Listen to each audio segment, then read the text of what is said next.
Hello, I'm Dr. Franklin Solers. I'd like to welcome you to Transformation and Transcendence Roundtable podcast.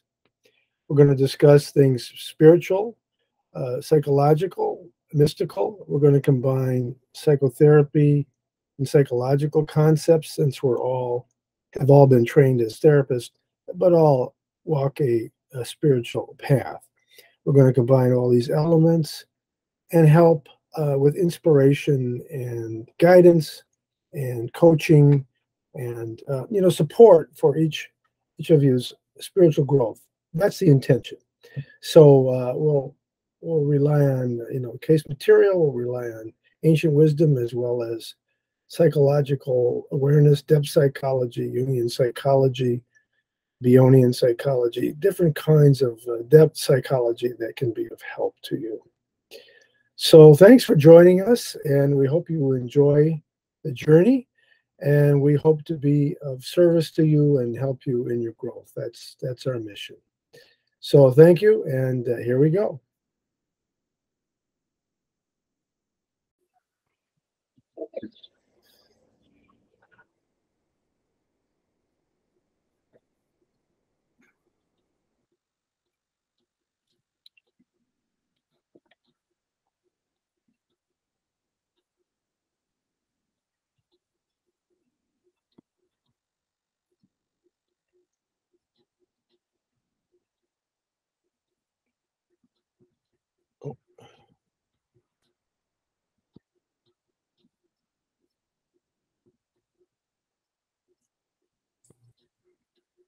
Looks like it's recording right now. I'm not sure.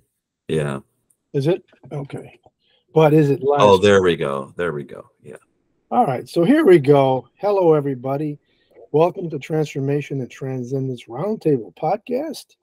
Today we have Farida Lazaba, life coach and psychotherapist. Hello, everybody. Ben Bennett Carpenter, a life coach. Hey, everyone. Author. Yeah, an author. Joshua Morrow, life coach and psychotherapist. Hello. And Leah Dickinson, psychotherapist and life coach. Hey, everyone. Okay, and so I want to, I'm glad you're here. I'm glad you're listening. I'd like you to, if you would, like and subscribe to our YouTube channel. Share it too, if you would, and also, if you're listening on audio, YouTube, Spotify, whatever it is, Stitcher, whatever it might be, iTunes, please, like and share, and so we can spread the word about what we're doing, so we can get conversation going about emotional and spiritual growth with more people, which is what we're trying to do. So, having said that, let's see. Who would like to start today? Well, I'm ready to roll, Dr. Solers. With this question of the question came to mind for me about energy. How do we get energy? How do we maintain energy? And I think at some point, many of us at some point run into this in our lives.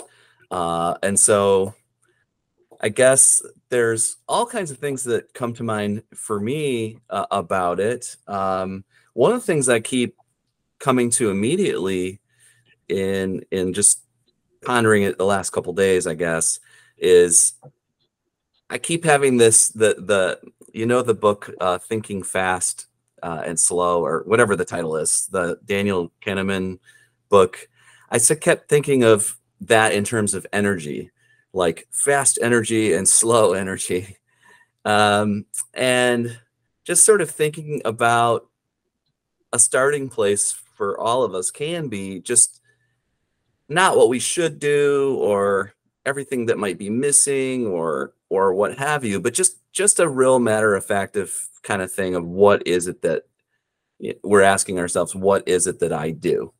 And just to kind of fold out the idea of energy, to start to fold it out a little bit, because I mean, when we use various words, a lot of us are attaching different meanings to it. Sometimes we mean the same thing, sometimes we mean different things. And so we kind of, if I throw the word energy out there, you know, we might all be thinking the same thing, or we might all be thinking 5 different things or 25 different things. And so I think it can be a problem if we have a lot of different meanings, but it also can be a real possibility because it's rich, a rich area to explore. So, I mean, I guess one of the ways I start to fold out the word right at the moment is, and maybe it's because I'm thinking about food, like fast food versus slow food. But I just, I got this fixated in my brain now, kind of like this slow energy versus fast energy, and really kind of a way of thinking, how is it that each of us in our daily lives gain that immediate energy? Is one, that'd be the fast, you know, fast energy.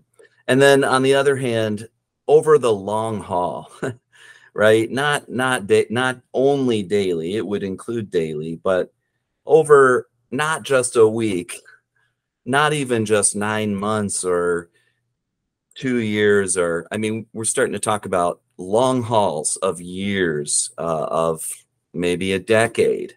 Maybe we can start talking about lifetime type of stuff, of sort of the slow energy, if you will. And I think we could start changing our terms to what you prefer.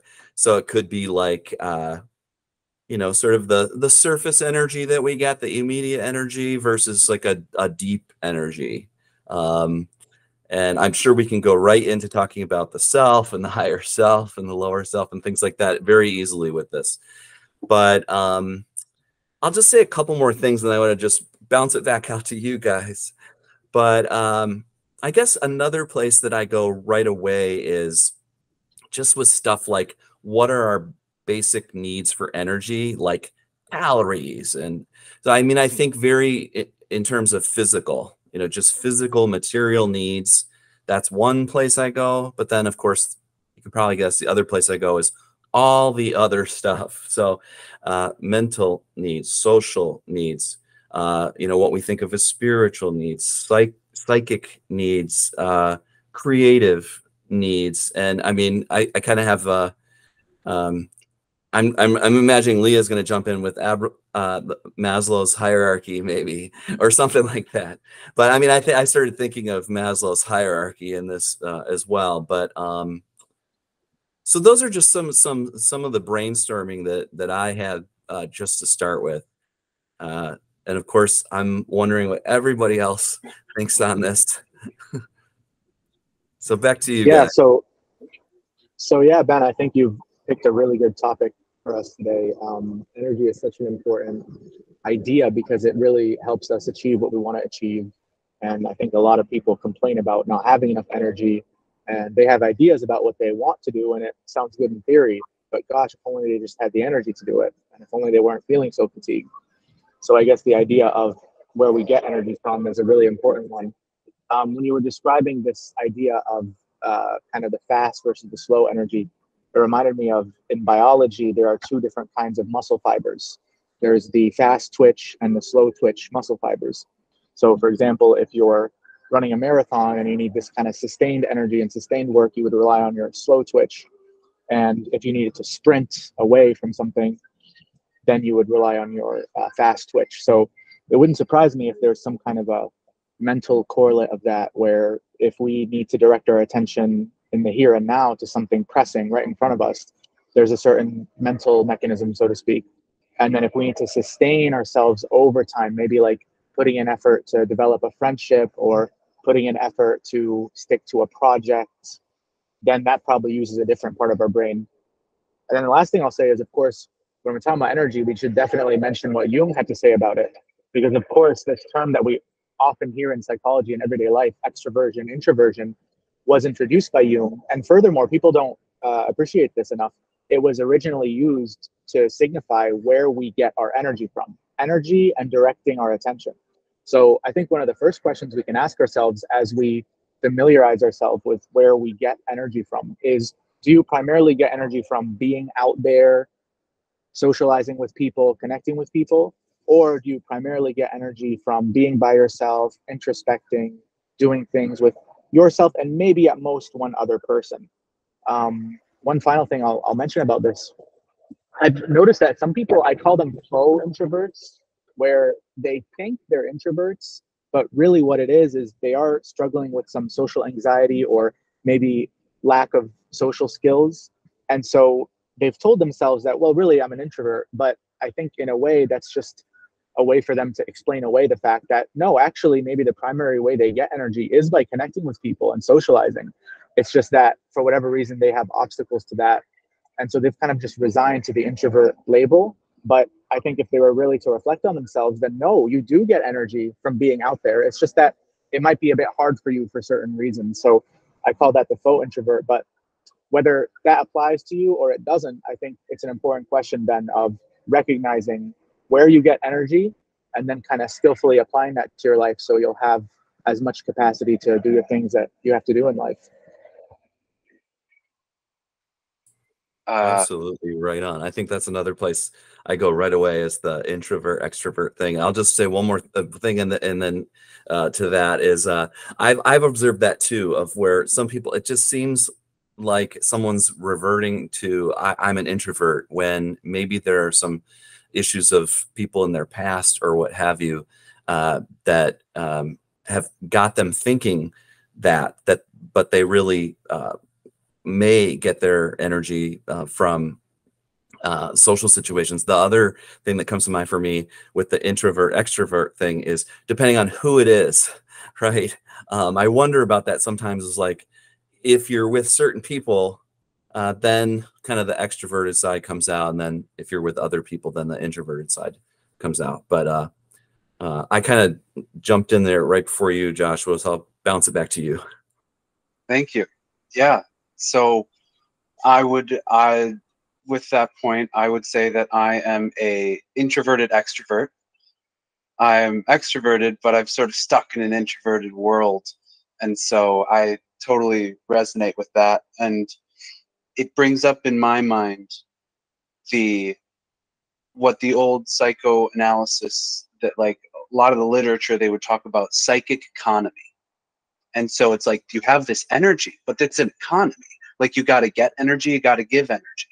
And so like understanding well, in what ways do you get energy? In what ways can you give energy?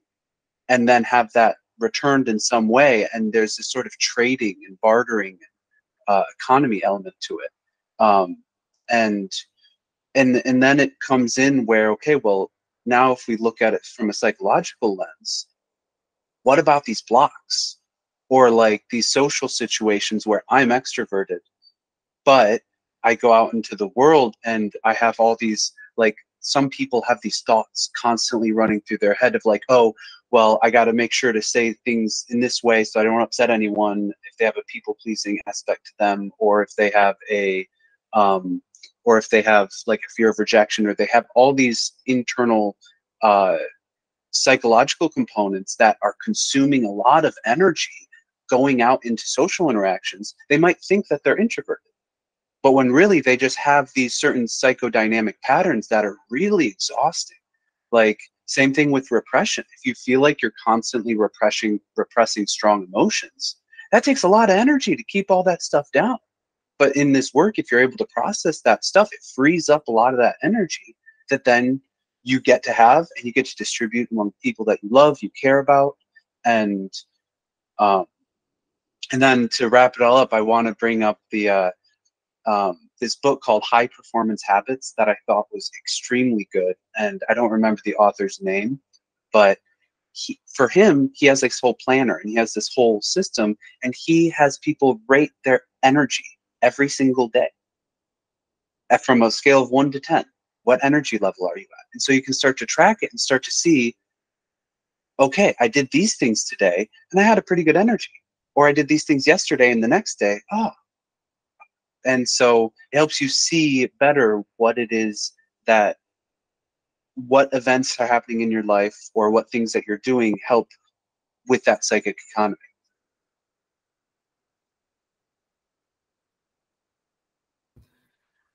I have a lot of different sort of thoughts. It's funny, Ben, that you mentioned the Maslow's hierarchy, because this time I was actually not even thinking about it. But I mean, I can touch on it briefly. I mean, I think, you know, Abraham Maslow's whole point to the whole hierarchy was really to argue that we need our basic needs prior to moving up the triangle with other types of needs. So, I mean, we can look at that in a lot of different formats. I mean, even developmental, attachment, you name it, in the sense of, if certain needs were not met from a very young age, and let's say a young person had to be responsible for things that are outside of their understanding, such as like being a parent and doing the whole parentification thing, then as they grow, they might start to not understand how to even know where they're to give energy to themselves.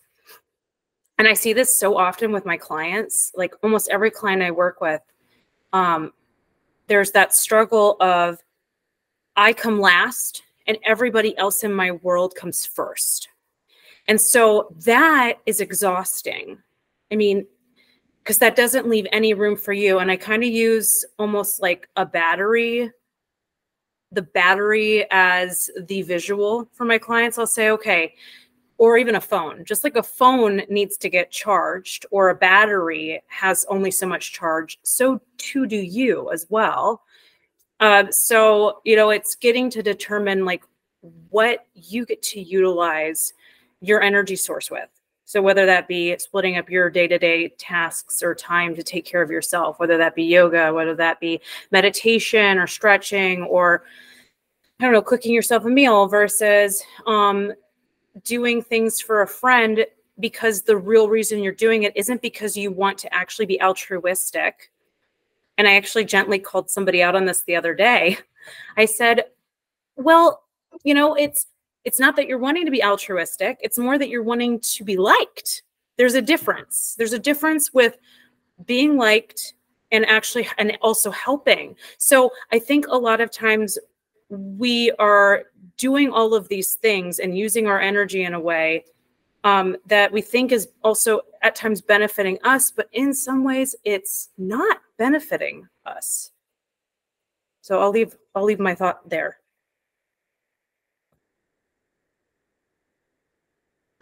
I'll say this, Leah, I want to combine what you said with something that Josh said earlier about the quality of the social setting and whether or not that uplifts us or drains us. Because I do think that you're right, Josh. It's more than just a matter of if the individual is extroverted or introverted. It's also about the quality of their social engagements, whether or not that's conducive to a high energy state or a low energy state. So, Leah, I like what you said about really helping somebody to recognize the sources of exhaustion in their lives, because you can do so many things to raise your energy level, meditation, working out, and so on. But if you're constantly putting yourselves in situations that are frankly draining, then the net total is going to be an energy loss, no matter how much you try to work to improve your energy. So for example, Josh, what you said is perfect. Like, yeah, there are social situations where you're super self-conscious. You have to watch what you say. You have to come across a certain way. That is so draining. And you know it is, because afterwards, you don't feel that kind of uplifted, supported feeling that we usually do with social interactions. We feel like a weight was on us. We feel like, God, that took something out of us. So I think the first step in all this is just to really recognize the quality of our social settings and interactions insofar as, is this a setting where we feel supported and uplifted, or is this a setting that's quite draining? And then if it is draining, asking the important question, is it because I'm coming into it with certain expectations and ideas that I can tweak? Or frankly, is it about the actual quality of the setting itself? In which case, maybe I'll just put it bluntly, find new friends or find new people to connect with. And then the last thing I'll say, since we're talking about Maslow, I always kind of sense this superiority complex with Maslow. And maybe it's just me, but like, I always sense that he was saying, like, you know, like take, for example, a regular farmer in the Lebanese countryside. I use Lebanon because I'm going to connect with a friend from Lebanon later today, and I'm excited about that. So imagine a Lebanese farmer who spends all of their energy just tending to their crops and taking care of their family and so on. My guess is that somebody who studied Maslow might think, oh, this poor person, all of their energy is going into the basic needs, and they're not going to be able to achieve, you know, the high aesthetic and moral and philosophical insights that would be afforded to them if their energy there was okay and then they had the extra energy. I think it's the opposite. I think the Lebanese farmer who's completely engaged and absorbed in what they're doing, they're living the good life. And here in the modern condition, I think of Maslow's insight as we have an energy surplus and we don't know what to do with it. People are sitting around, they're losing their minds. I think they recognize that like 100 years ago, they wouldn't have this existential dread because they would have their energy diverted to their basic needs. But now we're sitting around, I got Grubhub coming in, I got Netflix series, like I'm chilling and I have this extra energy. Where does it go? And I think that's where self-actualization comes in, where it's like, well, here's where the energy goes. Aesthetic pursuits, moral pursuits, higher forms of connectedness, insight, enlightenment, if we dare use that word. So I'm glad, Ben and Leah, that you've kind of elaborated on the Maslow perspective, because for me, what Maslow can bring into this discussion about energy is the modern condition is one in which we have an energy surplus, and self-actualization is just what we call the products of, you know, skillfully and creatively diverting that energy surplus, because otherwise, with nowhere to go, it leaves us in a bit of a bind, so to speak. Yeah, and just to touch on the Maslow part briefly, I typically don't utilize the whole Maslow hierarchy. Kind of like I like the different perspective that you just brought to this, Fareed, specifically on that, because, you know, obviously there are going to be some things that are definitely more old school, right? And especially if we apply it to specific things. I like using Maslow's hierarchy more so in application when it comes to, like, for instance, domestic abuse survivors. Because, for instance, domestic abuse survivors, they have to really start from scratch. And I can't start working on them with self-actualization if we're just trying to get them into a new home to live. So that's more when I utilize that. But I would say for sure with a lot of us that have stuff going on right now in our lives, and we have so much energy to basically burn and we're not utilizing it effectively, so to speak, because I can tell you I do that. I can definitely say that 100% I agree with you with that. Like, yeah. So. Okay, let me join in. So some of this will loop back to what you all are saying, but for me, it kind of fits with Joshua's idea, what I'm about to say, which is that if I'm in the right place, if I'm not blocked, if I'm not having some anxiety about something, some inhibition I'm having, if I'm not in a fearful place, and I sort of I'm into the flow. I'm into my soul movement being rather soft and rather, it's spontaneous. Things go easier. And when I move and when I spend energy in terms of talking or helping someone else or helping myself, the energy is kind of effortless and it has a replenishing quality. But if I am have an obsession or ruminating about something or worried about something, and it's, kind of blocking that kind of being in the flow, things are all harder for me. So that the idea then, I think it's back to what we do here, which is trying to help people, get through their inhibitions or their blocks or things that they're afraid of or things that they keep them from being in the here and now in a mindful way, and you can practice mindfulness, I know, and it helps. I do it myself, where you're in the moment when whatever you do, if you drink tea, you drink tea. However, sometimes you fall off of that rather quickly if you have an anxiety or if you have a depression. It's very hard. So that's why we do spend, I think, time working on our cognitive distortions or our shadow elements that maybe our envy or our own selfishness or our own spite or whatever it might be, or our own fear of success or our own sense that we are not deserving. So we work on these things so that then we can, I think, be in the flow, And then it's really interesting, which fits a little bit what for you was saying. If you're in the moment with your sheep, you're in the flow. You're replenished. You feel full. You feel life is good, and the movement is easy. You know, it's like effortless effort, and you don't feel so spent at the end of the day. And you can be doing a high level kind of lecture at some university, or you could be, doing your dishes. But if you can be there because you're centered and you're not stuck in your shadow, or you're not stuck in some kind of worry or fear, it fills you back up. Life fills you back up in a way. And I really, that's what I try to do. When I find myself in some kind of harsh soul movement or some kind of tense place, what's that about? I kind of try to do 5 minutes of self-examination. Am I worried about something? Is this my hubris? Is this my arrogance? I have to have my way. And if it is, okay, I acknowledge it, let it be, and I go forward as best I can. But the more I do that, the more it feels like I'm in the flow, spontaneous movement, and life is good. Yeah, so I think this kind of touches on different things people are talking about. Fritz Perls once said, most of our energies are diverted towards playing self-destructive games. And I think what he was referring to, Dr. Sellers, is exactly what you're talking about in terms of these inner conflicts that we have that are such a drain on our energy. And again, to go back to the theme that Leah touched on of being mindful of experiences that are draining our energy and are exhausting us, certainly a big part of it is what Perls would call the self-destructive games, the neurotic sort of cycles that we find ourselves caught in. So again, just as important as finding these exogenous sources of replenishing energy is looking inwards and noticing what are we doing in ourselves? What are the conflicts and the patterns that we're repeating that are draining our energy? And, in colloquial speech, we have a phrase for this. Dude, your energy's off. What's going on? Your energy's off.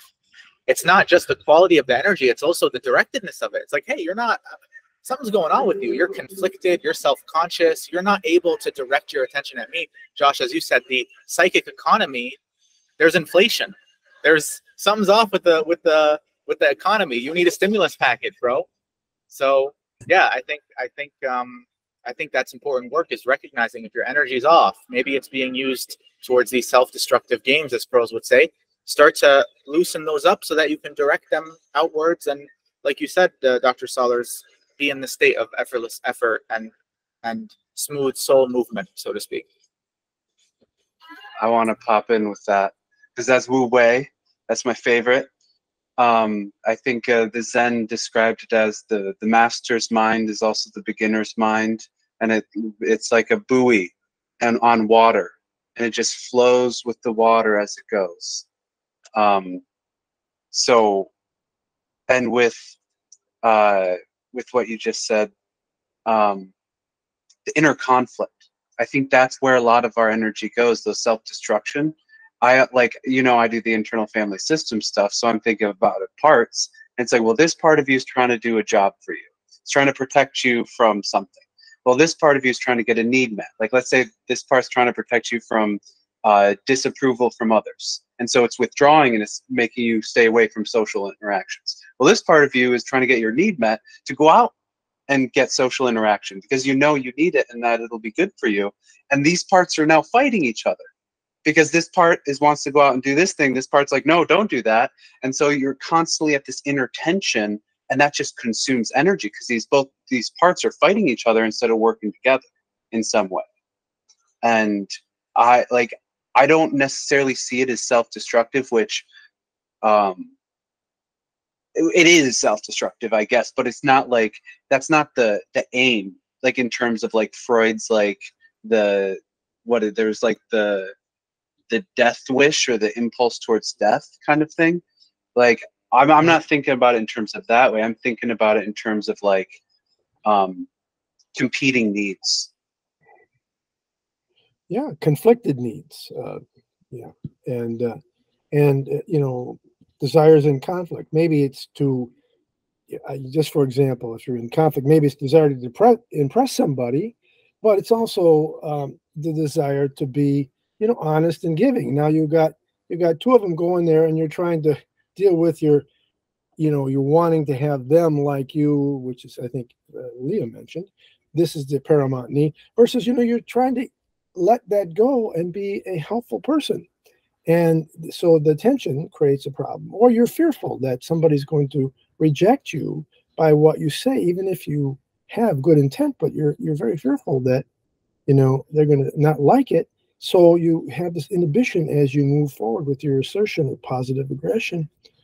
And, we all need to learn how to not have people like us and be ourselves. But that's a life process. We get better at it typically as we go older. And some people are born more with it. But that kind of tension does slow us down and slows down our energy, and the inhibition causes a drain. Yeah, I think we're all kind of saying the same thing there. Yeah, and I really like what you said. Go ahead, Leah. Because rather than looking at it as like something that's negative, and like trying to completely wipe out one of the other parts, so to speak, we can learn how to be we can learn how to work together. We can learn how to work with that part, and we can honor that part. Sometimes I've actually told clients like, hey, that part of you that wants control, that part of you has really helped you over like in the long haul of your lifespan. I mean, that was your survival technique, and look at you now. Like, it's not all negative. And I even hone in on anxiety, and I reframe it to like, anxiety is something that actually helps us and sometimes even protects us. Fear, anxiety, there's similarities, but there's some differences too. And that there can be positives to having some anxiety. Like, not having any anxiety, that's not really a great thing, because then you're not going to be looking out for stuff. You're not going to be prepared. But having too much anxiety overpowers the system, and it takes away energy from other areas of your life that you could be honing in on, like being able to do things or creativity or whatnot. So it's like learning how to kind of come back to the round table and have a conversation with those parts and say, okay, how can we make your needs met at the same time that I get my needs met? Rather than it being like a literal tug of war. And I know for myself, I had to actually have almost like a peace treaty. My previous therapist actually said, okay, maybe there's a way that you can have a peace treaty inside of your own heart with these two combative parts. And I was like, the only thing I could picture was literally two military people shaking hands. Like, literally having this opportunity to meet and decide, okay, I'm willing to work with you, even if I don't want to. So that's a powerful image. And you've got me thinking, Leah, too, of how, my tendency is to think, no, it's good. It's got to be either one or the other. And somehow it has to be resolved. And yet, one of the things I hear you saying there is that we need both sides. We need all these aspects. There's a certain amount of integration that we're trying to get after. And I really like the idea that we've been bouncing around too, Joshua, of the economy of it, and kind of also the internal, external aspects of energy. Because I think one of my tendencies might be, and this kind of gets back to that conflict too of it's either this or it's that, but it's one tendency is to go all external. So you think of energy of all external. Everything is coming in, and it's external and it's coming in. And then the other way to go is, well, it's no. It's not about the external. It's all internal. It's my soul. It's the fount of all being, whatever, and it's all internal. But then it's like, wait a minute, somehow that seems very disconnected from the actual situation of reality, because I'm cutting myself off from everything else. And also I think we can get into some of the spiritual bypassing theme and things like that, where maybe I can do the internal thing with my own energy, like when I'm by myself. But then, like, as soon as I step out of my monastic cell, then the very first thing, a dog barks and it's like, whoa, I've just lost enlightenment, you know? So then it's like, wait a minute, somehow I'm going to have to work, you know, or a weed whacker. What's the weed whacker? I was, you know, so, I mean, somehow it's got to be, I guess I'm going to two things. One is it's both internal and external and the relationship between those. But I'm also thinking about the feedback cycle, you know, between the two. But I'm also thinking about in terms of the circulation that my first tendency of energy is think energy coming in, like for me to be able to use. But then you've also referred to, no, there's also sometimes energy when we're spending energy, you know, when I extend myself, when I actively do things, when I'm burning energy. And I think the last image I have on this is, you know, that feeling you've had, or someone, you know, they've worked all day, they were up early, they worked all day long, and whatever it is that they're doing, but they're kind of in their thing one way or another. And this could be the Lebanese farmer, this could be the artist, this could be any one of us if we're kind of in that right zone, but work all day long. Could be like a 12-hour day, could be like a 16-hour day. You come home, or they come home exhausted, but having a feeling of being energetic. And it's like, aha, you know, to me, that kind of gets that economy of energy in the zone. Something like that. I think that's right. I think when you, let me try for a little bit. So I think when you're in the right place, as you give out energy, you get more back. When you're not, it's all a stall. Everything's a stall, and everything's a block, and you're not flowing. You're not in that cycle with your inner self and people around you and that kind of thing. So that's why I refer to this, you know, working on ourselves as we do. But I think that's right. And I remember John Parakis in 1973, he came in the humanistic psychology meeting. He said, I have new theory. He's a Reichian, you know, studied with Wilhelm Reich. He said, the more energy you give away, the more energy you got. Because he used to always think of this like a battery pack or a tea kettle. You know, you let go of the energy, you don't have any energy, you know. But he said this all changed because he started studying chakras and soul movements and stuff like that. And that was his opinion at that time. That's a few years ago now. That's 50 years ago? Is it 50 years ago? It is 50 years ago. My goodness. Anyway, so that's it. I'll be quiet. There's one more metaphor I'd like to introduce to this dialogue about energy, which is chemical bonds. Because in chemical bonding, if two molecules or atoms come together in a favorable way, they call that low energy. So you might think that it's counterintuitive. You might think the more favorable is the high energy, especially with the conversation we've had today. But in reality, what's happening is it's a more stable configuration. So when they come together, it's a lower energy state, but only by virtue of the fact that energy is released. So actually, when two molecules come together in this kind of favorable, stable way, it releases energy into the system. So I like to think that we can apply the same thing to the kinds of inner parts, to use Josh's terminology, or the kind of inner generals, to use your analogy, Leah, of the people who are coming together in our inner psychic economy. And when we have a higher degree of consilience and conformity in ourselves and coherence in ourselves, less of the energy is taken in the conflict and more can be directed outwards. In other words, if we have more stable bonds within ourselves and our own psychic reality, then that energy can be released in the same way that a chemical bond coming together that's favorable releases energy. So too do we have this upsurge of energy when we've sort of settled our own accounts and our own conflicts in ourselves.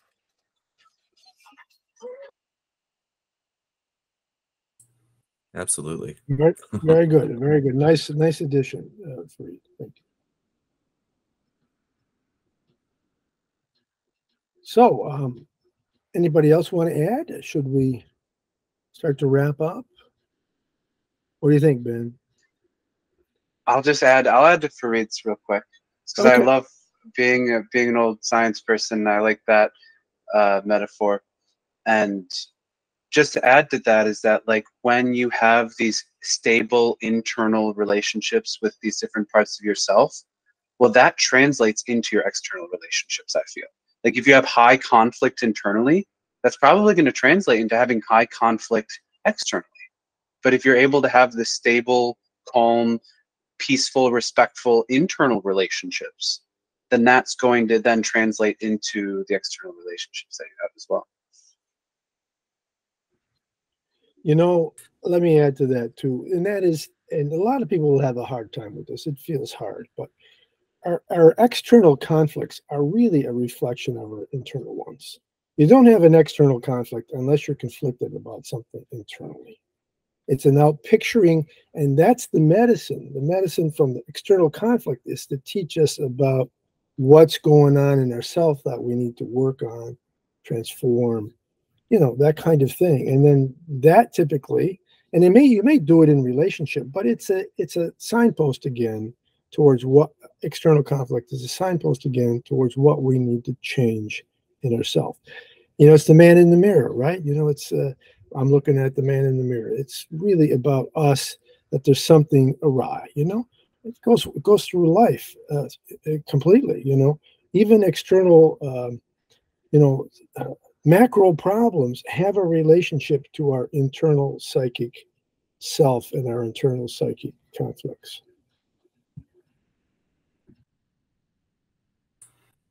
Well, and I'm looking at the clock here because I think we have to wrap up, don't we? The last thing that came to mind there for me, as you were speaking, Fareed, was just that experience we all have when we meet somebody and we come away with that really strong energy. We come away feeling more energized. But I do have another thought on that with the slow energy, fast energy, because sometimes I might come away from somebody just kind of drained, and sometimes that may be a negative thing, but sometimes it's a positive thing where it's like I've got to take, it's like when you download a huge file, I might encounter someone and there's so much energy there that then afterwards I feel kind of like a depressed feeling or a lower feeling.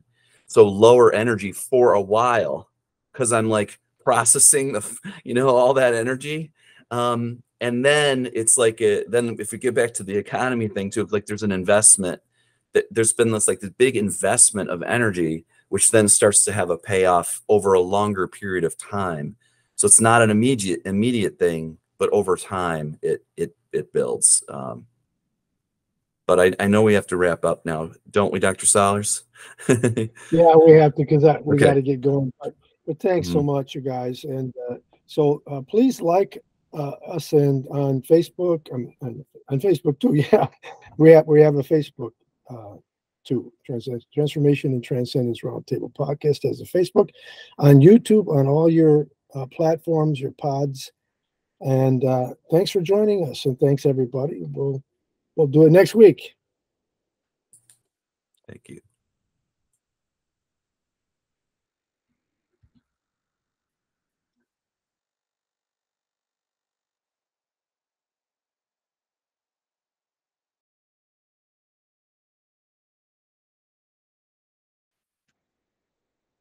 So thank you very much for being part of our Transformation and Transcendence Roundtable podcast. We'll be having this podcast every Thursday at 12 noon, but then it will be uploaded where you can be able to find it on any podcast platform that you have, Apple, Spotify, etc. And it should be will be on YouTube as well. So thanks for joining us, and we hope it's been helpful in your spiritual and emotional growth, and that you've gleaned a little bit of blessing and insight and inspiration for your growth as you go forward. May it blossom throughout your day. Okay, thanks again. See you next time.